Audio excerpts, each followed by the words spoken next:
Ya hace más de 20 años que tuvimos el honor de presenciar una de las películas más épicas de toda la historia. La batalla de un hombre que cautivó a todos. Estoy hablando de nuestro querido general Máximo Décimo Meridio. Esta película hizo que más de uno se enamorara de la historia y de la Roma antigua. En este canal ya le dediqué un video a la primera parte de Gladiador, así que pueden verlo por acá arriba. Ahora, hace relativamente poco se estrenó una segunda parte, a continuación del legado de Máximo o de Cómodo. ¿Quiénes fueron Caracalla y Geta? ¿Qué tantos aciertos y fallos tiene esta película históricamente hablando? Yo soy Walter y esto es De Arte. En este video, siempre desde un lado meramente curioso, ya que una película siempre va a ser una película y ficción, vamos a analizar un poco cuáles son los aciertos y las fallas históricas en Gladiador 2.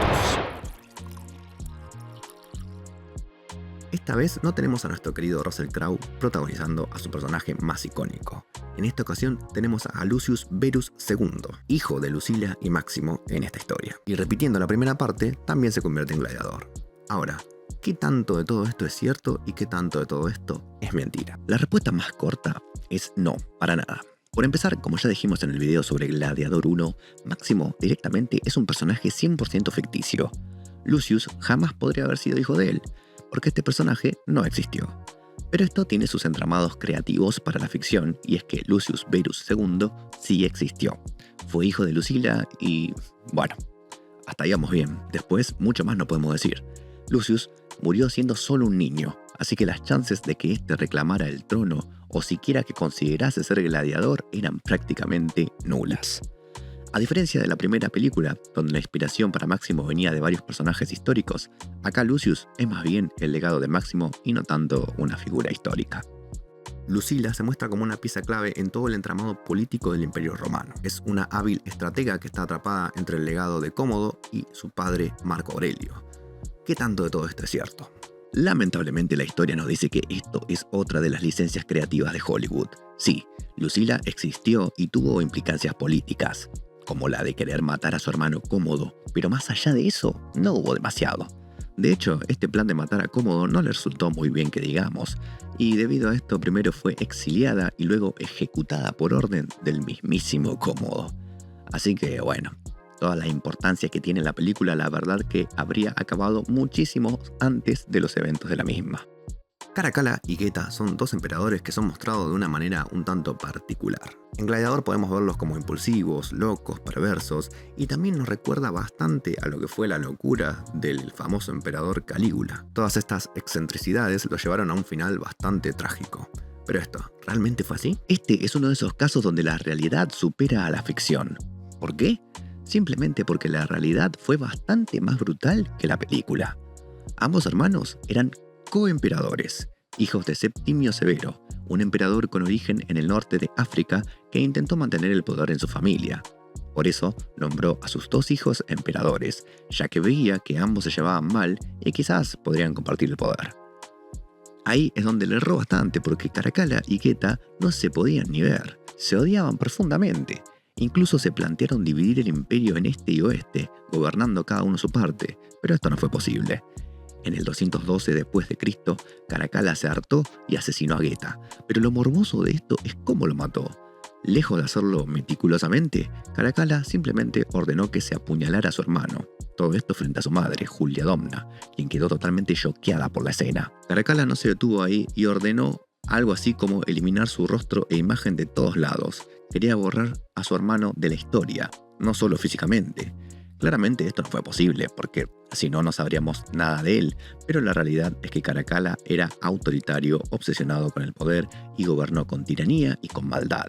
No era un líder querido, sino más bien temido por el pueblo y despreciado por el Senado.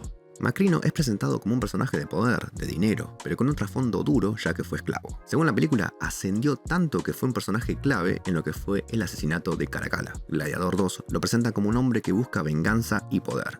¿Esto es realmente correcto? La respuesta rápida es no. Macrinus nunca fue esclavo ni gladiador. Pero la realidad, como siempre, es aún más interesante que la ficción.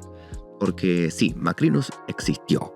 Y sí, tuvo un papel crucial en la historia del Imperio Romano, aunque no exactamente como nos lo presenta la película. Nació en Mauretania, en el norte de África, y aunque provenía de una familia sin linaje aristocrático, tenía algo más importante en la Roma imperial: astucia y ambición. Gracias a eso, escaló posiciones hasta convertirse en prefecto de la Guardia Pretoriana, un cargo que lo ponía peligrosamente cerca del trono y de los cuchillos afilados de la política romana. Lo de asesinar a Caracalla, eso es cierto, pero no lo hizo por venganza, ni por honor, ni por un ideal heroico. Lo hizo por supervivencia. Caracalla era un emperador brutal, impredecible, y Macrino, para preservarse, organizó una conspiración que terminó con Caracalla asesinado en el 217 d.C. por uno de sus propios soldados. El resultado, Macrino se convirtió en emperador, y no en cualquier emperador, el primero en la historia de Roma que no provenía de la aristocracia. Pero no le sirvió de mucho. Su reinado fue un desastre. El ejército seguía siendo leal a Caracalla y a Julia Maesa, la tía de Caracalla, quien lanzó su propia conspiración para derrocarlo. En el 218 d.C., Macrino intentó escapar, pero fue capturado y ejecutado junto con su hijo. Hay combates en el Coliseo que no solamente incluyen a gladiadores peleando entre sí, sino también a babuinos, rinocerontes e incluso tiburones. De hecho, hay una batalla naval bastante épica dentro del Coliseo. Todo esto enmarcado en la espectacularidad de la Roma imperial.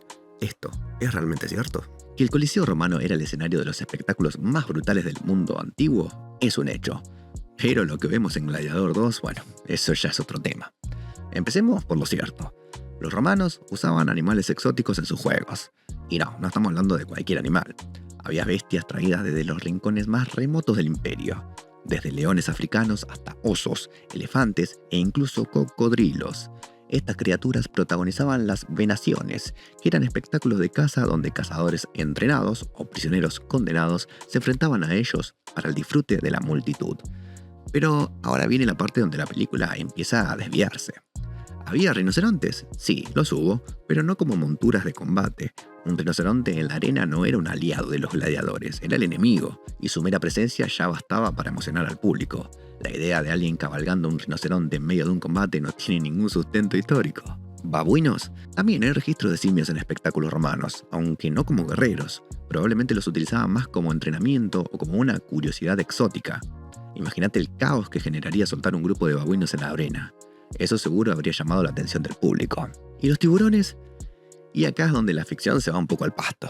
No hay evidencia alguna de que los romanos hayan usado tiburones en espectáculos del Coliseo ni en ningún otro anfiteatro. Aunque conocían a estas criaturas y les fascinaban las bestias monstruosas del océano, transportar, mantener y alimentar tiburones en un ambiente artificial habría sido prácticamente imposible en aquella época. Lo más parecido que hicieron fue utilizar cocodrilos, que sí eran transportables y se adaptaban mejor al cautiverio. En Gladiador 2, el ejército romano lanza una ofensiva bastante potente contra Numidia. Este conflicto se muestra como un momento clave en la historia de Roma. ¿Pero realmente sucedió esto? La guerra entre Roma y Numidia sí ocurrió, pero no en la época en la que transcurre la película. De hecho, el conflicto que más se asemeja a lo que muestra Gladiador 2 sucedió casi 3 siglos antes de los eventos representados en la historia. La guerra de Yugurta fue el gran enfrentamiento entre Roma y Numidia, pero no fue una simple invasión imperialista. El conflicto fue provocado por Yugurta, rey de Numidia, quien traicionó a los aliados de Roma y se apoderó del trono. Roma, viendo amenazados sus intereses, intervino con todo su poder militar. Yugurta se convirtió en una pesadilla para los romanos, con tácticas de guerrilla que hicieron que la guerra se alargara por años. Al final, Roma lo venció no solo con estrategia militar, sino con política. Boco I de Mauritania, su propio aliado, lo traicionó y lo entregó a los romanos. Yugurta terminó como un trofeo en Roma, exhibido en un desfile triunfal y ejecutado en prisión. Pero acá está el problema. Gladiador 2 nos muestra un ataque a Numidia durante el siglo II después de Cristo, cuando Numidia ya era una provincia romana bien establecida y no representaba una amenaza real. En esa época Numidia no era un reino independiente, sino que estaba dividida entre dos provincias, Numidia y Mauritania, ambas controladas por Roma. Lo más probable es que el personaje de Sforza en la película esté inspirado en Yugurta, pero con una línea temporal completamente alterada. Básicamente se están tomando un evento histórico de la República Romana y lo están metiendo en forma anacrónica en el imperio, más de 300 años después de que sucediera realmente. Y ahora vamos con unos datos rápidos. ¿Existió el Dr. Rabi, el que cuida a los gladiadores en la película? No, el Dr. Rabi nunca existió, pero la idea de un médico especializado en gladiadores sí es históricamente precisa. Los gladiadores eran una inversión costosa, así que su salud era clave para los espectáculos. Había médicos especializados en tratar heridas de combate, fracturas y cortes, usando desde vendajes hasta remedios a base de hierbas. un médico con nombre propio y un papel destacado en la historia, y no, pero la figura de un médico de gladiadores sí es real. ¿Existió el mono llamado Dondas? Y más aún, ¿fue nombrado cónsul de Roma? Obviamente, esto es una exageración cómica, pero no surge de la nada. Calígula, el emperador más excéntrico de Roma, intentó nombrar cónsul a su caballo. El tipo realmente creía que su caballo era más útil que los senadores. Lo de un mono cónsul es por invento, pero sigue la tradición de los caprichos ridículos de algunos emperadores. Caracalla y Geta, ¿eran de raza blanca como los representa la película? Y no, Caracalla y Geta no eran exactamente europeos puros, por así decirlo, como muchas representaciones nos muestran. Su padre, Septimio Severo, era de África del Norte, actual Libia, y su madre, Julia Domna, era de Siria. En términos modernos, eran de ascendencia mixta. Las fuentes romanas mencionaban esto, a veces con prejuicios, pero la película ignora completamente su diversidad étnica, perdiendo una oportunidad de mostrar la verdadera pluralidad del poder imperial romano. Y así llegamos al final de este pequeño video sobre Gladiador 2. Acordate que siempre lo vemos desde una perspectiva solamente curiosa o de aprendizaje, ya que como dije, una película siempre es ficción. Igualmente, contame vos, ¿qué opinas de estas reinterpretaciones históricas? ¿Preferís una película fiel a los hechos reales o preferís perderte mejor en la magia de un buen drama? Contámelo acá abajo en los comentarios, que me gustaría saber tu perspectiva sobre esto. Antes de irte, no te olvides de unirte al Discord del canal, donde vamos a seguir hablando de películas, de libros y de muchas otras cosas. También seguime en TikTok y obviamente acá en YouTube. Mi nombre es Walter y esto es De Arte. Hasta la próxima.